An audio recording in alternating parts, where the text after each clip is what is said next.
Hi, are you a science teacher struggling to support your students with performing investigations and collecting data during virtual learning? Well, the struggle is definitely real, but I'm going to show you a tool today called Desmos, which is generally used for math, but I'm going to show you how it can help support you in science. So I'm going to show you in this video how to create a very short science investigation. I'm going to use concentration as an example, and then you're going to be able to see very quickly at the end the student view and how to try it out. So the first thing you're going to want to do is make sure to get a Desmos account. It's very easy. It's free. You can go to teacher.desmos.com and you just sign in through your Google account. Once you're here, you're going to go to Custom. You would go to a new activity, but I'm going to just edit an activity I've already created. So I'm going to go here and I'm going to go to edit your activity.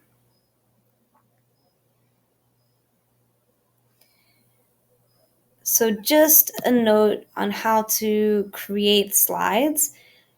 You just click the plus sign here and then you choose the elements of the slide you want. So if you want to add your title, I'll just use this as demo. You want to add a note, maybe some instructions.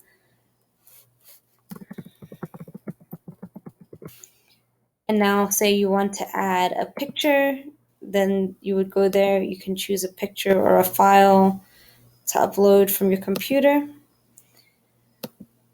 If I don't want that, I can delete it. If you want to add a place for students to write information, there's a text box. You can choose if students want to share their responses with classmates, or you can just keep it that it's only their own. You can choose a multiple choice question. There's a lot of options that you can use here. For now, I'll just show you the ones I've already created. So I created an introduction to my investigation, a hypothesis slide where there was the question and students can create their hypothesis and then share it with classmates. The question they're answering is, how does adding water affect the concentration of a liquid? I've added a method here which describes how they're going to complete the activity, and links should work. So if you want to link to a simulation like I did with Phet, it's right here. And I'm actually going to delete my graph slide, and I am going to show you how to create a graph slide, because that's really, I think, the most challenging thing for students is working with data. So you're going to go here and you're going to go to graph, and now you have a graph that you can edit. So I'll click edit graph, and so I have my graph, but I want to also have a table so students can add data. So I'm going to go to plus, I'm going to go to table, and then I'm going to press enter until I have enough rows for how many I want my students to use. Here where it says 2, I'm going to add a best fit line. So how I'm going to do that is by saying show keyboard, and then I can create an equation, just a generalized equation. So y is equal, I'm going to use m as my gradient, x,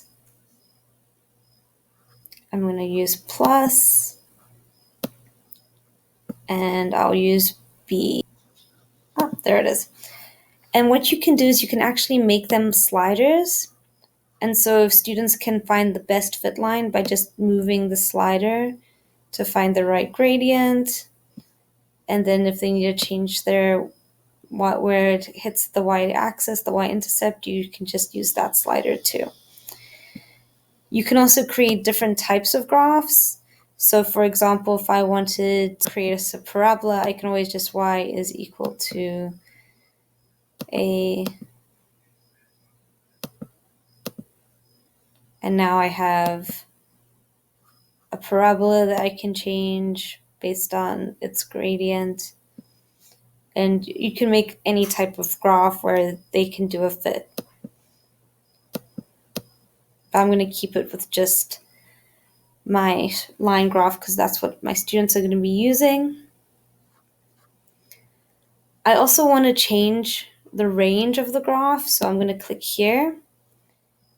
And I want to change this to 1 and 1 just because I know my concentration is going to be a small number.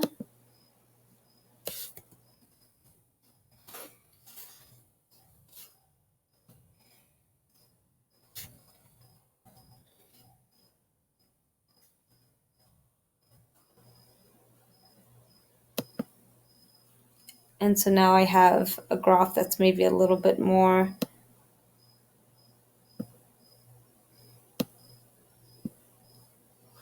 in the range that I want it to be. You can also just zoom in.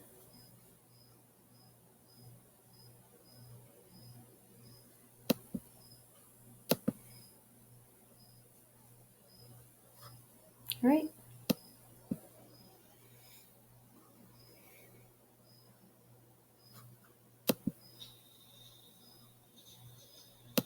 I'm going to add graphing calculator here. That way, when you preview it, so I go here, I say, if I just go graph, then all you see is the graph. So I need to make sure I select graphing calculator because if I preview it, now I can add my data to the side here.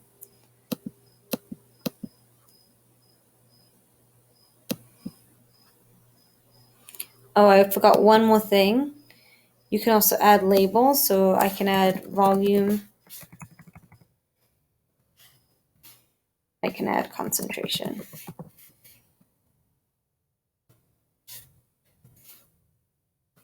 So now there's also labels on my X and Y axis.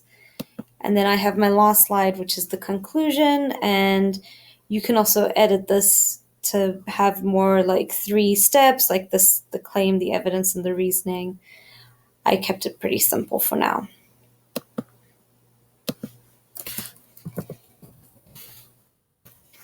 Okay, and then all you have to do is publish. And now you have your lesson. So as students are going through it, they'll read their instructions. Here we can see they can create the hypothesis, share it with the class.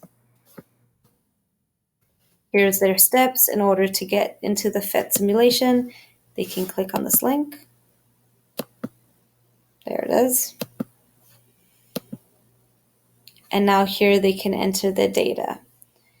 So if I'm doing my Phet simulation, I can now take my first data, which is half a liter, 0.5, and 0.16 moles.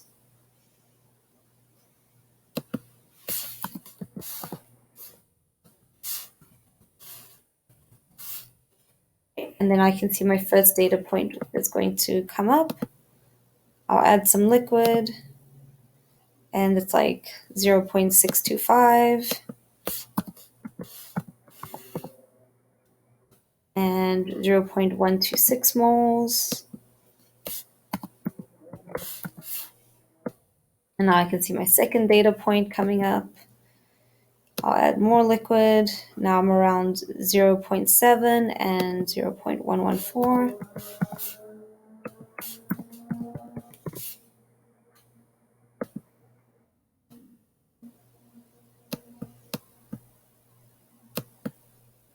Oh, that went a little bit further than I wanted, but we got it.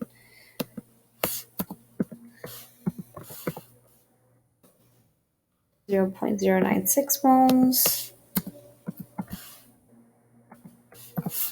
And I have one more data point I need to fill. So let's make that 0.91. and 0.087. So I'm just putting the data in quick because I want you to see what's going on here. So now I have my data. Might not be perfect because I kind of rushed it, but I can do this. Now I can start saying, all right, let me see, how can I make this fit? All right, that looks like we're getting a little bit better. I want to lower this down, so I'm just moving the slider till I can get too low.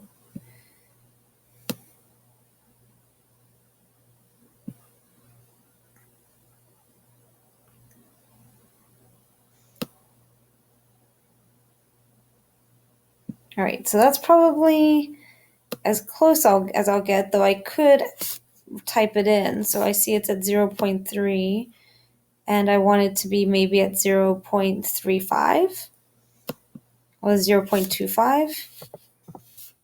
And that looks a little better. And now I have not only my equation, but I also have a good best fit line. And I can move on to my conclusion. I can see that if my hypothesis was right, and I can see how diluting, adding volume, creates the trend of the concentration decreasing.